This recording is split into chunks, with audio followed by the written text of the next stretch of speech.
There are times when we want to take data from an Excel file to be moved into a Word document. However, we only need the text of the data without including the table.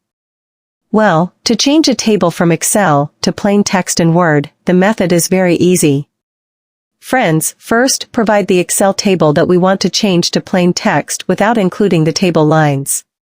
Friends, just copy the entire table or part of the table.